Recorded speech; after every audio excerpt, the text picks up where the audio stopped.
Why you have to make all these excuses for her? This, like I said, all this was this week was people who said, "Oh, she ran a flawless campaign. How ridiculous!" Or it's racism. This is an old playbook. Yes, I didn't say any of those things. I know, but I've heard a lot of these things, and like I think America's perfectly willing to elect a woman. They just didn't like the last two that were put up. The vice president to Joe Biden, whether it was a male, female, black, white, or anything else, was going to have a giant political albatross around their neck, and they could perform perfectly or perform imperfectly. But that person was going to be at a disadvantage. She didn't make a good case. Well, she didn't denounce the past stuff that people didn't like. She just tried to. The internet is buzzing as Bill Maher is on fire dissecting the out-of-date arguments of MSNBC guests. They are now so embarrassed by his vicious takedowns that MSNBC may need to reconsider whether his platform is appropriate for their viewpoints this time.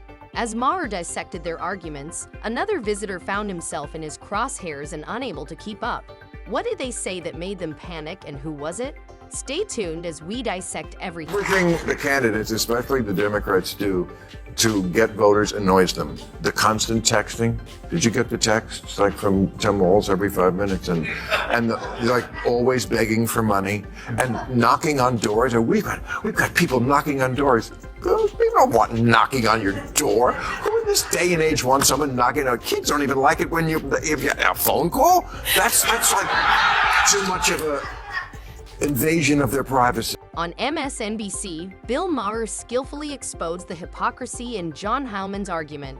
Kamala Harris lost the election, according to Hillman, because her message didn't resonate with the proper people.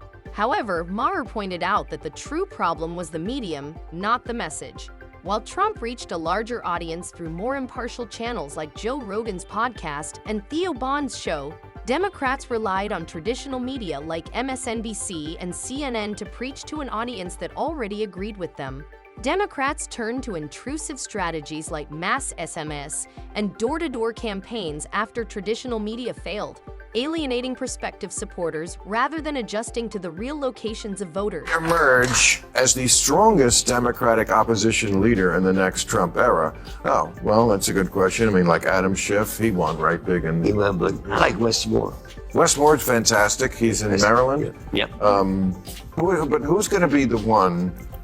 Gavin Newsom, we have here in this state. He's already like called the legislature to.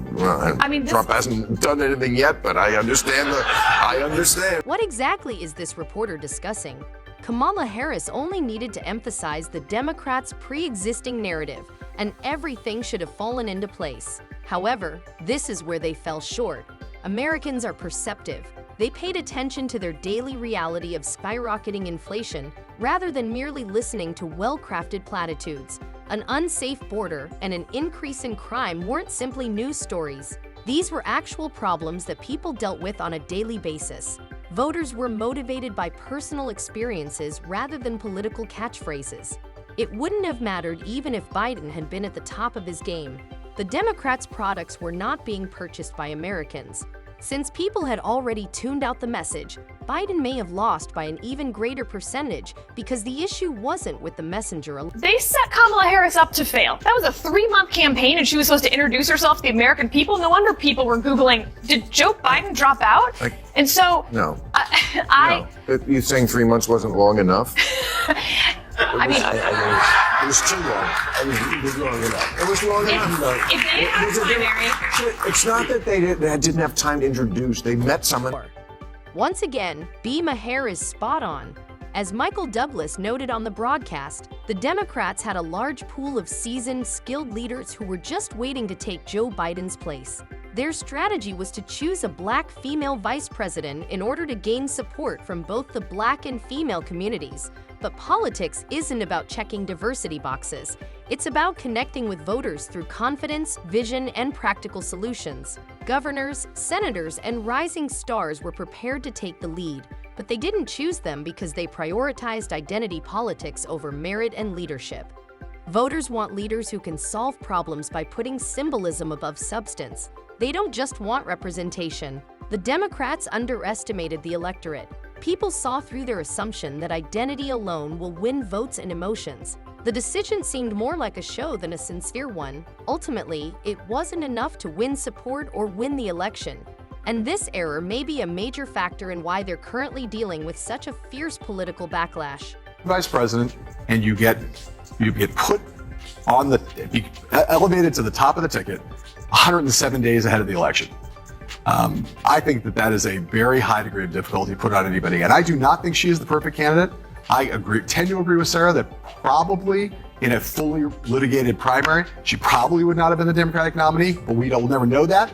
But I will tell you that, there's never been anybody who's had the difficulty of that situation, elevated that late in the campaign. Why? Democrat would have needed to run away from I don't know the if you know this, but the Vice President of the United States is basically shoved in a broom closet for 3.5 years. I know. You couldn't. She was more popular in there. Yes, well. The Democrats were in opposition because of this mindset, which undervalued the American people.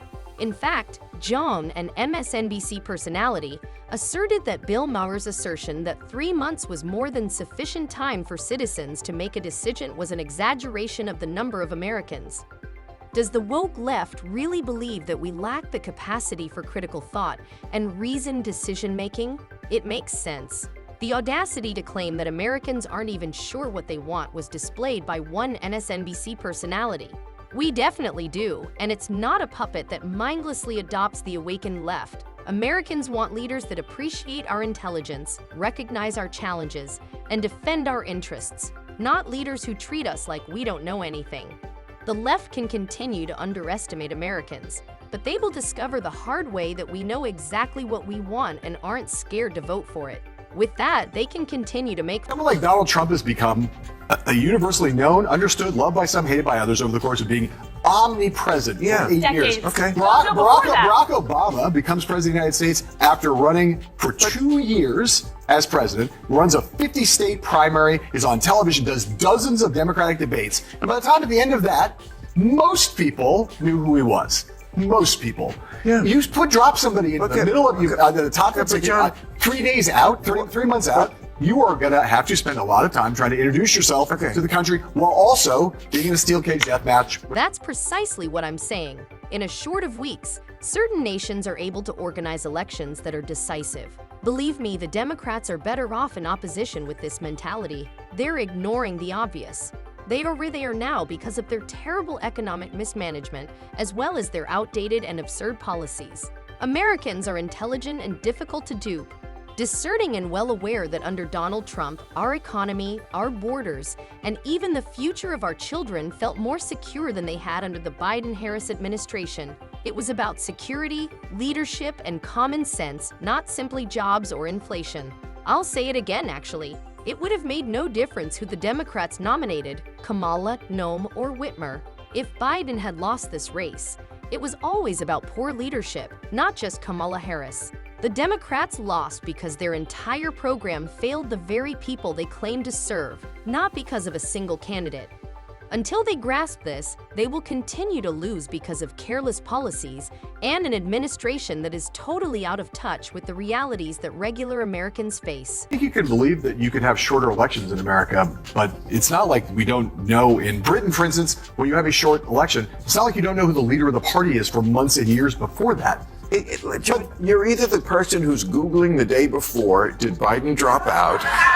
Or in a week. Did anyone in this audience not know enough about Kamala Harris pretty much after a week to make a decision? Yeah, people. How are you it's gonna ridiculous. enforce We just get sicker of them. Why have to make all these excuses for her? Like I said, all this week was people who said, "Oh, she ran a flawless campaign. How ridiculous!" Or it's racism. This is an old playbook. Yes, I didn't say any of this. I know, but I've heard a lot of these things, and I think America's perfectly willing to elect a woman. They just didn't like the last two that were put up.